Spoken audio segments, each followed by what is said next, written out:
مفتی صاحب ہمارے پاس سوال یہ آیا ہے کہ جو ہم کل خوانی کرواتے ہیں اور 10ویں کا ختم دلواتے ہیں یا 40ویں کا، یہ جائز ہے یا نہیں؟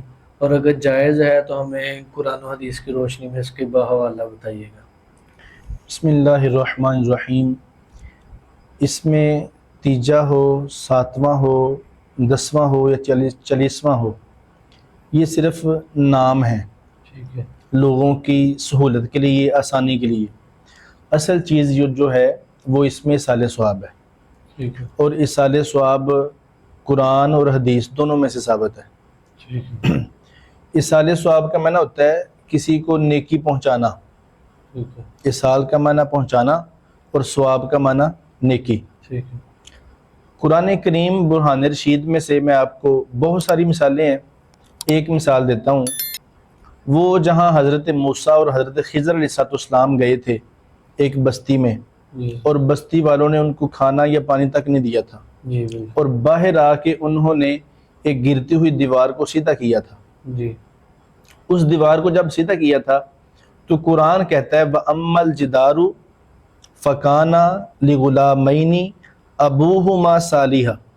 ٹھیک، وہ جو گرتی ہوئی دیوار تھی وہ دو بچوں کی تھی، دو چھوٹے بچوں کی تھی۔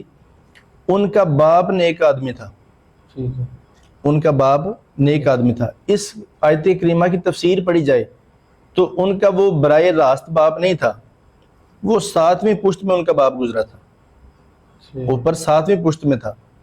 تو ان سے 7 پشتیں پیچھے ایک بندہ اگر نیک ہے یا نیکی کر کے گیا ہے تو اس کا نفع اور فائدہ اللہ ان کو اس جہاں میں عطا فرما رہا ہے۔ بالکل، یہ اصالِ ثواب کی بہت بڑی دلیل ہے۔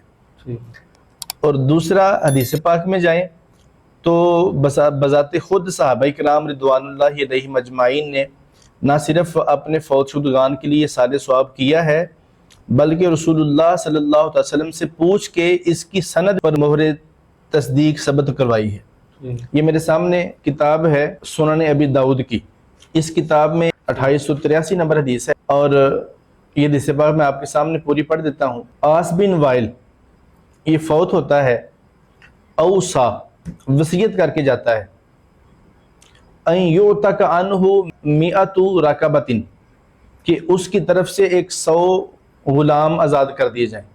ٹھیک، فاعتق ابنہ حشام 50 رکبۃ، تو اس کے بیٹے نے حشام نے 50 غلام اس کی طرف سے آزاد کر دیے۔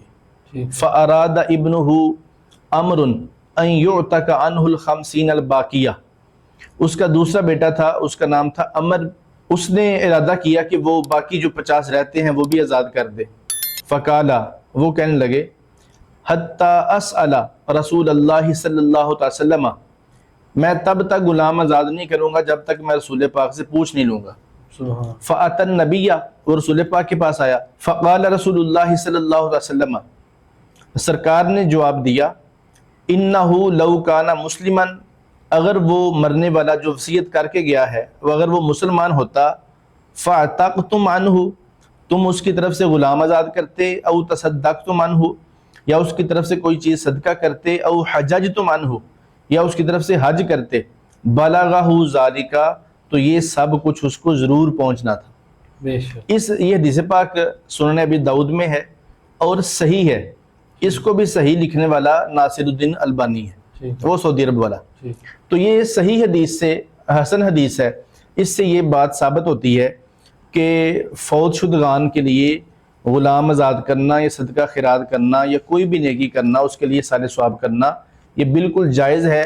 شرط یہ ہے کہ لو کانا مسلمان، اگر وہ مسلمان ہو، مرنے والا مرنے والا مسلمان ہو تو اس کو ہر طرح کا اصالِ ثواب پہنچتا ہے۔ بے شک، پھر مسلم شریف میں، جامع ترمذی میں، مشکات میں، ابو داؤد شریف میں، اس طرح کی بہت ساری کتابوں میں حدیث ہے کہ سرکار ہر سال قربانی کے موقع پہ 2 جانور قربان کیا کرتے تھے نبی پاک، ٹھیک، اور ساتھ دعا کیا کرتے تھے، اللہم تقبل من محمد و آل محمد و امتی محمد، یا اللہ یہ میری طرف سے، میری آل کی طرف سے اور میری ساری امت مرحومہ کی طرف سے قبول فرما۔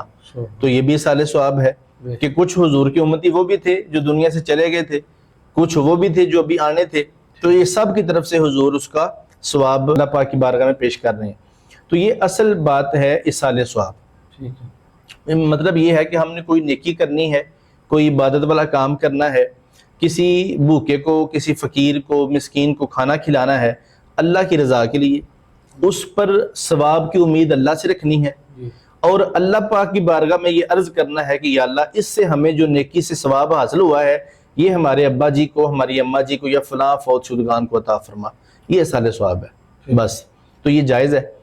اب رہا تیجا یا 10واں یا 40واں یہ ختم پاک کے جو نام ہیں جی. یہ صرف لوگوں کی سہولت کے لیے ہیں جی. کہ لوگ تیجے کا ختم رکھا ہے تو لوگوں کو پتہ چل جائے کہ تیجے دن ہم نے جمع ہونا ہے.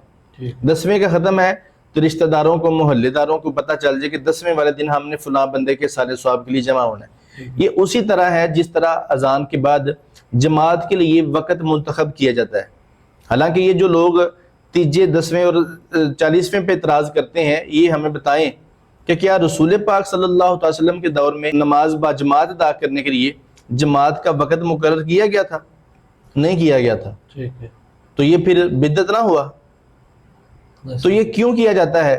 صرف لوگوں کی سہولت کے لیے کہ ایک وقت مقرر ہو تاکہ سارے لوگ اپنے کام کاج چھوڑ کے اس وقت میں جمع ہو جائیں اور نماز با جماعت ادا کی جا سکے. اسی طرح تیجا ہے، 10واں ہے یا 40واں ہے، لوگوں کی سہولت کے لیے یہ نام رکھے گئے ہیں تاکہ لوگ ان دنوں میں جمع ہو جائیں اور اپنے مرحوم فوت شدگان کے لیے ایصال ثواب میں شامل ہو سکیں. جزاک اللہ.